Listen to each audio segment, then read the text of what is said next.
자, 여러분 안녕하십니까? 전기신경치료 학회입니다. 오늘은 주제를 회전근개 파열 수술 후에 올바른 재활 혹은 빨리 회복되는 그 방법 뭐 그런 것들에 대해서 제가 여러분들에게 좀 환자분 입장에 서서 제가 좀 말씀을 드려보도록 할게요.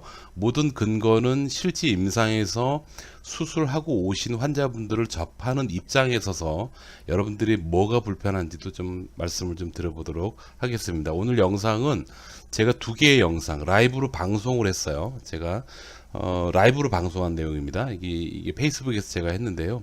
그 두 개의 두 환자분의 사례를 제가 여러분들께 보여드릴 겁니다. 근데 보기 전에 먼저 제가 말씀드릴 거 하고 싶은 말 먼저 할게요. 하고 가겠습니다. 좀 짧게 하겠습니다, 여러분. 회전근개 수술 후 관리. 예, 제가 핵심만 짚을게요. 수술만 잘 되면 끝? 예, 절대 아닙니다, 여러분. 예. 여러분들은 아파서 수술했죠? 예. 아프니까 했잖아요. 예.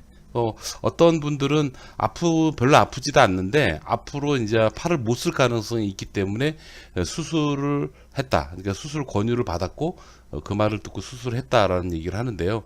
사실 지금 이 두 번째 지금 제가 얘기했던 나중에 팔을 못 쓸 수 있기 때문에 수술을 했다라는 그 부분은 아마 정형외과 전문의 선생님들 안에서도 여러 가지 쟁점이 있는 것 같아요. 그래서 그 부분은 제가 거론하지 않겠습니다. 저는 그 분야가 아니니까. 예, 수술을 잘 되면 끝 아닙니다. 예, 수술 후 관리가 잘 돼야 돼요. 안 되면 여러분 2017년도에 KBS 방송에서도 나왔는데요. 수술을 한 환자와 하지 않은 환자 사례에서 1년 후 결과를 봤을 때 큰 차이가 나지 않는다라는 데이터도 나왔어요. 그것도 이제 서울 안에 있는 한 그 대학병원의 정형외과 팀에서 나온 그 리서치더라고요. 네, 그렇게 나왔습니다. 여러분 그 유튜브에서 찾아보면 찾아볼 수 있습니다. 회전근개 수술 후 재활 및 관리에 대해서 잠깐 좀 말씀드릴게요. 지겹죠? 이런 얘기 하도 많이 봐서. 여러분들이 이렇게 간단하게 일목요연하게 보시면 될 것 같아요. 일단 여러분 팔 잘 움직여져야 돼요. 예, 잘 기억하세요. 팔이 잘 움직여져야 돼. 그 다음에 붓기 관리. 이제 부으면 안 돼요. 예? 부으면 여러분 100% 아픕니다. 팔도 못 움직이고 그래서 붓기 관리 잘해야지 돼요. 그 다음에 아픈 거 관리. 야, 이거 진짜 수술하고 났는데도 너무 아파요. 밤에 잠도 못 자요. 오늘 제가 보여드릴 영상의 환자분 한 분이 지금 그런 상태입니다. 그 다음 근육 관리. 근육이요, 여러분 관절이 어깨를 수술하고 나면 일정 기간 동안은 팔을 잘 못 써요. 잘 못 쓰기 때문에 그래서 재활 기간이 필요한데요. 잘 못 쓰는 기간만큼 여러분 근육은 잘 많이 사용이 되지 않았기 때문에 근육이 그 약해지는 경우도 있고 딱딱해지는 경우도 있고 그렇습니다. 그다음 중요한 게 올바른 어깨 운동법으로 꾸준한 관리하셔야 돼요. 여러분 이거는요. 반드시 병원에서 하십시오. 반드시 병원에서 하시고요. 또 그리고 이거를 그러니까 이 시행해 주는 선생님들이 보통 물리치료사들인데 물리치료 선생님들도요. 각자 가지고 있는 역량이 있어요. 그러니까 역량 차이가 사실 의사 선생님들보다 더 많이 납니다. 솔직히. 이제 제가 임상에 있으면서 느끼는 건데요. 정말 올바른 운동법이라는 건 여러분 몸이 굉장히 상쾌해지는 그런 치료법을 얘기합니다. 회전근개 파열 수술 후 재활 시점에 대해서 잠깐 말씀드리겠습니다. 지금 그 논문이나 여러 가지 얘기해서 데이터 중에서 이런 데이터가 있어요. 재활을 수술 후 바로 하는 경우와 그 다음에 3개월 후에 재활하는 경우에서 비슷한 결과가 있다라는 결과가 있습니다. 사실 이 부분은 제가 이 논문에 대해서 비판할 생각이 없기 때문에 제가 오늘 언급을 드리지 않지만, 자, 이거는 수술한 그 결과죠, 결과. 그러니까 힘줄이 그 바로 재활한 경우와 3개월 후 재활한 경우에 힘줄의 마무리 상태가 뭐 크게 더 차이가 나는 건 없더라. 그런 얘기죠. 그러니까 병원 입장에서, 전문의 입장에서 나오는 그런 데이터다라고 저 개인적으로는 생각을 합니다. 물론 이게 환자 입장에서도 좀, 그 결과값이 좀 있긴 있어요. 근데 제가 보기엔 그렇습니다. 그래서 저는 이렇게 얘기할 것 같아요. 오늘은 어떤 기준을 갖냐면 병원 입장이 아니고 수술을 받는 당사자, 환자 입장에서 조금 다른 생각을 하게 된다라는 것을 제가 한번 설명을 들어볼까 해요. 회전근개 파열 수술 후 재활이 3개월 뒤에 하게 되면 안 되는 이유가 있어요, 사실은. 이거는 전적인 제 임상의 경험이고요. 그리고 저랑 같이 공부하시고 모여서 계신 우리 학계 선생님들을 근거로 그분들하고의 여러 가지 디스커션을 통해서 나온 얘기들입니다. 환자 입장 3개월 동안 안 하고 3개월 때 재활하잖아요. 그 기간 동안 대부분 너무 아파요. 오늘 제가 환자 한 분 보여드릴 거예요. 진짜 아파요. 엄청 아파요, 여러분. 오히려 수술 전보다 더 아파요. 그런 분도 있어요. 그런 분이 단 한 명이라도 있다면 이건 좀 고려해 봐야 될 문제다라고 생각합니다. 환자 입장에서 그 기간 동안 되게 불편해요. 근데 무조건 보호해야 돼. 왜? 꼬맨 부분이 잘 아물어야 되니까. 그죠? 예, 보통 그 힘줄 자체가 다시 복원되고 안정화되는데 주기가 있습니다. 주기가 보통 6에서 10주 정도로 잡아요. 그러니까 넉넉하게 잡고 석 달을 잡는 거죠. 석 달 정도는 보존을 하는 게 참 좋습니다. 근데 그 보존의 개념이 좀 다른데요. 그때 또 안 쓰면 또 문제가 와요. 또 이거 재밌죠. 그러니까 안 움직이면 굳어요. 그런데 또 너무 움직여도 문제가 생겨요. 굉장히 복잡하죠. 그러니까 아무튼 수술을 한다는 것 자체는 엄청 불편한 겁니다. 환자 입장에서 보면 그 기간 동안 관절 강직이 심해져 가지고요. 재활 기간이 길어질 수 있어요. 아주 느리게 재활을 시작을 하게 되면 기간이 길어질 수 있어요. 참 이거 고민 많아요. 얘기하다 보면 한도 끝도 없습니다. 솔직히 얘기하면. 그 바로 수술 후에 바로 여러분들이 재활 치료를 시작을 했는데 만약에 그 재활 치료를 담당한 물리치료사가 경험도 없고 연륜도 없고 그런 노련하지 못한 선생님을 많이 만났다. 그 여러분들은 엄청 죽는 거예요. 그날부터 고통은 시작입니다. 그건 이제 물리치료사 입장에서 제가 감히 좀 말씀드립니다. 환자 입장, 통증이 너무 심한 상태로 버티다가요, 잘못되면요 계속 아파요. 이런 환자 꽤 많습니다, 여러분. 그러니까 물론 이렇게 된 환자들이 병원에 오시니까 그런 환자분들만 제가 만나다 보니까 이렇게 제가 선입견을 갖고 있는지 모르겠어요. 그런데 확실한 건 이런 분이 계시다라는 거. 결론은 뭐냐면 최대한 빨리 하는 게 좋습니다. 초기, 중기, 그리고 마무리. 이 말기 그럼 좀 이상한 뉘앙스라 제가 마무리라고 했는데 보세요, 여러분. 초창기에 수술 끝나고 바로 재활치료 들어갈 때 바로 팔을 움직이고 그러는 게 아니에요. 그게 아니고요. 수술을 하고 나면 땡땡 부어요. 그래서 아파요. 그리고 붓기가 아픈 거에 아주 주된 원인이거든요. 그래서 부종 관리와 통증을 잘 관리해 줄 수 있는 그런 치료에 집중을 합니다. 초창기엔 그래야 돼. 그래서 중기로 넘어간다는 개념은 없고요. 날짜적인 개념은 없는데 이때는 특히 주의해야 될 게 염증이 재현되나 안 되나를 치료하는 도중에 계속 관찰을 해야 돼요. 염증성이라든지 그런 부분, 이건 여러분들이 알 수가 없는 부분이거든요. 근데 어느 정도 아무튼 통증이 조절돼서 개선됐다. 그러면 중기로 무사히 안착됐다고 판단하고 이때부터는 억지로 하는 게 아니고 여러분 스스로 운동할 수 있는 방법을 아주 전문적으로 하셔야 돼요. 그러니까 이게 제가 아주 전문적이라고 제가 강조를 말씀드리는 이유는 뭐냐면요. 여러분 이거는 누구나 다 할 수 있어요. 물리치료 사람은 누구나 다 할 수 있고 아니 의사도 다 할 수 있어요. 누구나 시킬 수 있다니까. 그런데 매우 전문적으로 시행하느냐 안 하느냐는 큰 차이가 납니다. 이거는 연륜과 경험이 필요하고요. 굉장히 다양한 측면에서 접근할 수 있는 선생님들이 되어야 되죠. 이 시점에서는 이미 몸속에서도요. 수술한 부위가 아무는 게 아주 본격화되는 그런 과정이다라고 보시면 되겠어요. 그래서 몸이 여러분 이 과정에서 여러분들이 만약에 치료를 잘 해주는 선생님, 재활치료, 물리치료를 하시는 물리치료 선생님을 만나고 그 다음에 여러분들이 몸을 잘 아껴서 조심하시고 그죠? 이제 그 두 가지만 잘 된다면 이 시점에 몸은 굉장히 빨리 회복이 돼요. 그래서 하루하루가 다르게 확확 좋아지는 게 여러분 느껴질 수 있게 됩니다. 마지막 마무리 때는요. 이때는 보통 이제 3개월 좀 넘어가는 그 시점일 텐데 이때는 관절 범위가 어느 정도 확보가 돼야 돼요. 그러니까 올리고 옆으로 올리고 열중셔도 어느 정도 되고 물론 약간씩은 제한은 걸리지만 그렇게 돼야지 됩니다. 통증 조절이 잘 돼서 밤에 잠도 잘 자고. 그러니까 아마 밤에 잠을 잘 자고 이 말에 아마 여러분 맞아 나 지금 밤에 잠 못 자라고 생각하시는 분들이 아마 계실 겁니다. 예, 아마 계실걸요? 예, 제가 오시는 환자분들 얘기 꼭 물어보는 게 밤에 잘 자요? 물어보는 거거든요. 이거 되게 고통스럽죠? 예, 잘 되고 올바른 어깨 운동법으로 꾸준히 실행하면서 재발을 방지해야 돼요. 여러분, 한번 수술하면 여러분들이 사이보그 되는 걸로 생각하시는 분은 안 계시죠? 또 수술하고 나면 쇠거된다고 생각하시는 분도 안 계시죠? 예. 여러분 수술한다고 쇠거되는 게 아니에요. 어쩔 수 없이 하는 겁니다. 기억하십시오. 좋아지는 게 아니에요. 쇠거되는 게 아니라고요. 재활치료 굉장히 중요합니다. 수술하는 것만큼. 주의사항. 무조건 병원만 믿지 마십시오. 예. 수술 권유는 병원의 전문의가 하시는 겁니다. 왜? 여러분의 힘줄이 문제가 있고 앞으로 문제가 더 발생될 거라고 판단이 되면 수술을 시킵니다. 그리고 권합니다. 결정은 근데 누가 해요? 여러분들 하시는 거예요. 예. 그래서 결정한 거에 대한 책임은 누구예요? 여러분이에요. 냉정하게 가보자고요. 만약에 수술을 안 하기로 결정했잖아요. 그것도 여러분들 책임이에요. 그죠? 수술을 해도 마찬가지라는 얘기입니다. 그런 의미에서 말씀드려요. 그래서 좋은 선생님을 만나야 되는 이유가 바로 이래서 그런 거예요, 여러분. 무조건 그 수술만 하면 다 좋아지는 걸로 생각하시면 여러분들 착각하시는 거예요. 통증은 무조건 줄여야 됩니다. 아픈 거는 여러분들 아파서 수술까지 결정한 거 아니겠어요? 무조건 아픈 건 조절해야 됩니다. 그다음 3개월 후부터는 관절 범위도 어느 정도 확보가 돼야 되고요. 그 다음에 전문적인 재활 운동 프로그램대로 관리를 할 수가 있어야 됩니다, 여러분.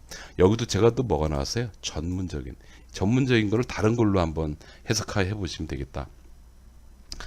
노련한, 연륜이 많은 환자 입장을 고려한 그런, 그런 식으로 단어를 바꿔서 해석하시면 될 것 같습니다. 수술 잘하는 병원이 재활치료도 잘하는 건 아닙니다, 여러분. 훌륭한 정형외과 선생님은 제가 몇 분을 압니다. 개인적 인맥도 있고요. 그분들을 통해서 정형외과적인 정보도 굉장히 많은 그 지식과 정보를 받습니다. 그렇게 안 하고는 못 버텨요. 그렇기 때문에 열심히 공부하는 거예요. 실수 안 하려고. 자, 그런데 그 선생님 밑에 있는 그 물리치료 선생님이 그분만큼 훌륭하시냐? 예, 그렇지는 않더라고요. 물론 훌륭한 정형외과 병원에 훌륭한 물리치료사가 계실 수도 있지만 아닐 수도 있다라는 거 꼭 기억하시기 바랍니다. 제가 준비한 자료가 이게 마지막일 거예요. 자, 여기서 간단히 마무리 코멘트하고 영상 보여드릴게요. 여러분, 수술도 정말 좋은 선생님한테 하십시오. 그리고 웬만한 정형외과 선생님들은요, 여러분들 몸을 생각해서 수술을 권하니까 되게 아프고 힘들면 수술하시는 게 좋아요. 괜히 악으로 깡으로 버티지 마세요. 수술하고 하면 그 부분이 잘 안정적으로 됩니다. 그렇기 때문에 수술을 정말 권하시면 잘 생각해 보시고 결정하시고요. 그다음 수술을 했다면 재활치료 반드시 여러분 좋은 데서 하셔야 돼요. 언제부터 시작하느냐 그 시점에 대해서는 저는 저희 병원 같은 경우에는 수술 후 꼬맨 부분이 아무는 시점 일주일 좀 넘었을 때부터 먼저 관찰을 시작을 하거든요. 근데 그렇게 하는 저희 병원 기준이고 이게 정답은 아니에요. 그건 아니고 각 병원마다의 툴이 있고 어떤 치료 프레임이 있을 겁니다. 거기에 맞춰서 하시는데 다만 저는 병원의 입장만 여러분 생각하지 마시고 환자 입장에서 한번 생각해 보시라는 얘기예요. 여러분 입장에서 여러분들이 굉장히 많이 아픈가? 그리고 한동안 기관이 지났는데 팔을 못 움직이는가? 그죠? 여전히 불편한가? 그거 아니면 수술 전보다 더 아픈가? 만약에 그렇다 그러면은 이거는 틀림없이 그 병원에서 여러분을 잘 케어를 못 하고 있는 겁니다. 수술까지는 잘 됐는지 모르지만 그 사후 케어가 안 되는 거예요. 그 뒤 케어가. 그렇기 때문에 그럴 때는 빨리 그 병원에 해당하는 병원에 문의하시고 특별한 답이 없거나 아니면 어떠한 치료를 했는데도 그게 뭐 진전이 안 되고 개선이 되지 않잖아요. 그러면은 재활치료 잘하는 병원으로 옮기시는 게 좋습니다. 자, 영상 한번 보여드리겠습니다. 이분 같은 경우가 지금 종로에 있는 아주 좋은 병원에서 어깨 수술하셨는데 개인적으로 이분 같은 경우에는요 너무 적극적으로 열심히 잘해 주셨습니다. 그래서 제가 이분 한번 올리는 거하고 잠깐 좀 보도록 하겠습니다. 앞에 쭉 올라가. 2개월 차에서 이 정도 기능은 쉽지가 않아. 아주 많이 올라가는 상태라고 봐도 되고 옆으로 올리는 게 조금 문제인데 이거는 이제 보시면 보통 본능적으로 약간 앞으로 올라가게 되거든요. 그렇게 하지 말고 옆으로 한번 어디까지 올라가나 볼게요. 여기 힘주고 올려보세요. 어이, 어이, 어이. 길게 안 봐도 됩니다. 그냥 이 정도밖에 올라가지 않습니다. 계속 올려봐요.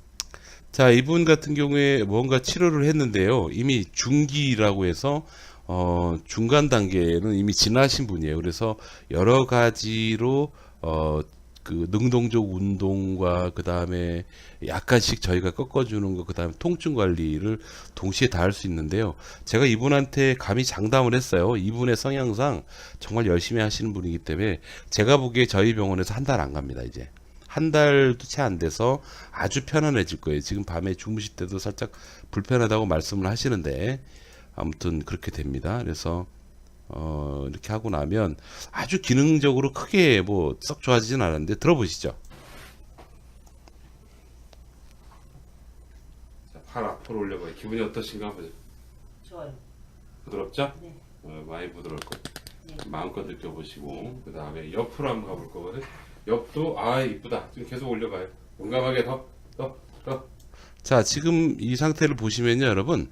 몸이 너무 이렇게 휘었죠. 그렇기 때문에 사실 올라가는 범위는 그렇게 많이 올라가진 않았어요. 눈속임으로 좀 올라갔어요 라고 보일 수 있겠지. 왜? 아까는 어깨 높이가 이렇게 돼 있었거든. 그러니까 어깨 높이 기준으로 보면 조금 올라간 상태. 범위가 한 10도, 15도 정도 개선이 있는 상태는 맞아요. 근데 그러니까 이분은 수술하신 분이라는 점. 두 번째는 어깨 수술하신 분 같은 경우는 외전 운동을 특히 조심합니다. 왜냐하면 파열된 부분이 재파열되거나 재손상이 될 수 있기 때문에 그래요. 그래서 이 부분을 정말로 심혈을 기울여서 조심합니다. 하면서 마치 진짜 손상되지 않게 아주 야금야금 조금 부드럽게 만들어주는, 야 이게 참 한국말이 그렇게 다양한데도 표현할 방법이 없네요. 이게 진짜 되게 어려워요, 진짜 여러분. 예, 이건 임상에서 느끼는 바입니다. 뭐 이런 식으로 되는 경우가 있었고요. 한 번 더 보여드릴게요. 이게 제가 페이스북으로 라이브 방송을 하는 그런 사례인데 여기서 보시면 우리 어머니시다. 예, 이분이네. 어깨 수술 후 재활치료. 팔을 못 들어. 상태 좀 볼까요?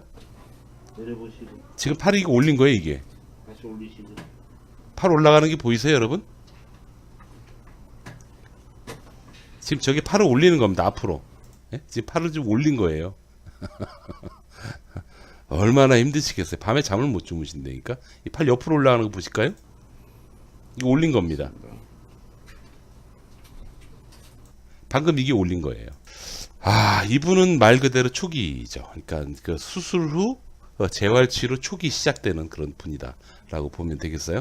이분은 뭘 해야 돼요? 일단 부기 가라앉혀야지, 통증 조절해야지. 그 다음에 관절의 범위를 조금씩 늘려가지고 약간은 가동성, 움직일 수 있게 해줘야 되는데 이분은 수술 후에 어깨 자체에 힘을 못 써요, 아예. 그래서 옆으로는 앞으로는 도무지 뭐 쓸 수 없는 그런 상태로 오셨습니다. 근데 이분은 제가 아주 조심스럽게 예측하는 게 이번 주, 그러니까 제가 지금 영상을 만드는 날 주간이 지금 5월 1일인데요. 이번 주 그리고 다음 주 정도까지만 진행되고 나면 그 다음에 이제 능동적으로 좀 어느 정도 움직일 수 있게 돼요. 이 페이스북에 라이브가 또 올라갈 겁니다. 이분은 그렇게 되면 그 다음부터는 아픈 것도 훨씬 줄고요. 물론 지금도 줄 거고, 예, 줄고 그 다음에 생활하는 것도 많이 편안해지면서 남아있는 불편함에 대해서 계속 얘기하실 수 있는 그런 상태가 됩니다. 결과 이렇게 썩 이쁘진 않는데 한번 보도록 할게요. 볼까요? 이거는 너무 서두르지 않고 제가 하고 있는데 옆으로 한번 올려봐요. 자, 어떻게 하냐면 팔 뻗고 올리시는 거예요. 그렇죠? 더 올라가야 돼. 더 올라가야 돼. 자, 여기서 저희가 이제 그 보는 키포인트는 뭐냐면 이 분이 관절이 얼마나 올라가느냐는 다음 단계고, 지금은 팔에 힘을 쓸 수 있느냐 없느냐가 더 중요하죠. 그래서 팔에 힘을 쓸 수 있느냐를 보는데 힘을 쓰더라고요. 예, 힘을 쓰기 때문에 이제 이분은 이제 점차적으로 좋아질 수 있는 그런 상태라고 볼 수 있습니다. 내리시고 한 번 더 해볼게요. 한 번 더 해볼게요. 올려보세요. 네. 내리시고요. 자, 앞으로 한번 올려보세요. 앞에를 더 뻗으시고 뻗고 올려봐. 하나, 둘, 쭉. 예, 더. 이게 각도상 여러분들 잘 안 보여서 그러는데요. 진짜 약간의 개선만 해요. 관절 범위는. 그리고 뭘 하냐면 통증 조절만 하는 거예요. 이게 이제 말 그대로 제가 근무하는 병원의 프레임대로 하는 거죠. 이 상태에서 초기에 범위 확보를 위해서 조금씩 만들어주고 붓기, 통증, 이제 요거는 점차적으로 이제 좋아지면 질수록 네 번째까지 이제 영역을 넓혀 나가는 거죠. 네, 이런 식으로 해 나가는 겁니다. 그렇게 해야지 여러분 아프지 않고 덜 불편하고 관절 강직이 덜 되고 그렇습니다. 그래서 나중에 수술했는데도 계속 아픈 그런 사례를 겪지 않게 되겠죠. 예. 여기까지입니다. 여러분 건강하시고요. 수술도 좋은 선생님한테 받으셔야 되지만 재활치료도 굉장히 전문적인 노련한 물리치료사한테 받으셔야 된다는 거 잊지 마시기 바랍니다. 감사합니다. 자, 지금부터 저희 전기신경치료학회 선생님이 계신 병원을 찾을 수 있는 방법, 그 방법을 아주 빠른 시간 내로 설명을 들어보도록 하겠습니다. 영상 내용은 다르지만 이게 저희 학회에서 유튜브에 게시하는 영상물입니다. 그러니까 지금 보시는 영상하고 똑같습니다. 내용만 다른 거죠. 예, 여기 영상 하단에 보시면 전기신경치료학회 WCN이라고 있죠. 이걸 클릭하시거나 이 동그란 이미지를 클릭을 해 보십시오. 그렇게 되면 유튜브 상에 저희 학회 홈페이지, 유튜브 홈페이지가 나옵니다. 상단을 보시면 여기 전기신경치료학회라고 있을 거예요. 이거를 클릭하십시오. 클릭을 하시면 저희 학회 선생님들이 모여있는 카페가 나와요. 이 카페에서 간단히 회원 가입을 하십시오. 본래 폐쇄 카페였는데 저희가 그 환우분들을 위해서 지금 임시로 열어놨어요. 지금 회원 가입이 가능하니까 아주 간단하게 회원 가입을 하시고 난 다음에 좌측에 보시면 여러 가지 그 메뉴 게시판들이 있는데요. 그 중에서 우리 카페 지도라고 있어요. 이쪽을 딱 들어가시면 여기 그 전국에 지금 등록되어 있는 병원 아주 작습니다. 아직까지 작지만 이쪽에서 전기신경치료를 받으실 수가 있을 거예요. 그래서 이렇게 찾아 들어가시면 되겠습니다. 여러분 감사합니다.